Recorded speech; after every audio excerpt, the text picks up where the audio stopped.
The success of your edible garden depends to a large extent on the quality of the soil that you're growing your garden in. I recently heard someone say that the most important thing you can do in your garden is to grow good soil. So yes, it's important to think of soil as a living organism. The more you focus on improving the quality of your soil, the better your success is going to be when growing edibles in your garden.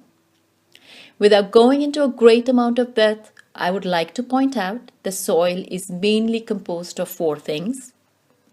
First and foremost is minerals, which make up the bulk of your garden soil. Minerals dictate the basic structure of your soil.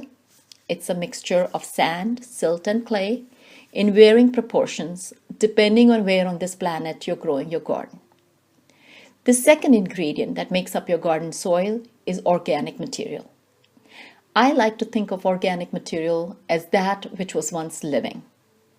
Although percentage-wise, the amount of organic material in your garden soil is relatively small, about 5 to 10%, I believe it to be the key ingredient that contributes to good quality soil. And then the last two equally important elements are air and water.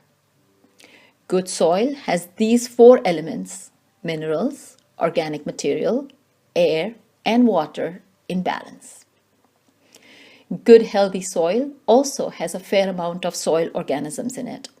These include bacteria, fungi, earthworms, nematodes, and other tiny creatures.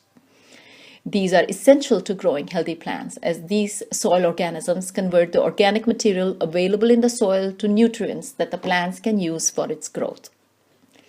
As gardeners, it's our job to create an environment that promotes growth of these soil organisms by providing them adequate amount of organic material, air, and water, which they need to survive and thrive. Most of us are not lucky enough to have perfect soil in our backyards. So as gardeners, we need to figure out what is out of balance in our soil and try and fix it. You can get a professional soil test done to figure out what is lacking in your soil. There are many soil labs across the globe that can provide the service for a fee, although I do not believe that this is absolutely necessary. In Southern California, where I garden, our soil is very heavy in what we call DG, or decomposed granite. This falls in the mineral section of the four elements that I mentioned before. Plants do not like growing in decomposed granite. I know that for a fact.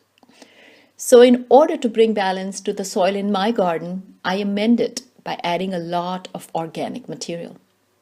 One easy and earth-friendly way of creating organic material is to have a compost pile in your garden.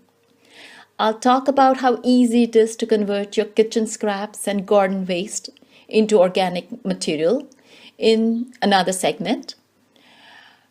But if you live in an area where having your own compost pile is not an option, you can find a local source to obtain it for very little or no cost. I hope this mini segment has been helpful. I would like to conclude by once again stating that focus on creating well-balanced soil and you will have a successful edible garden.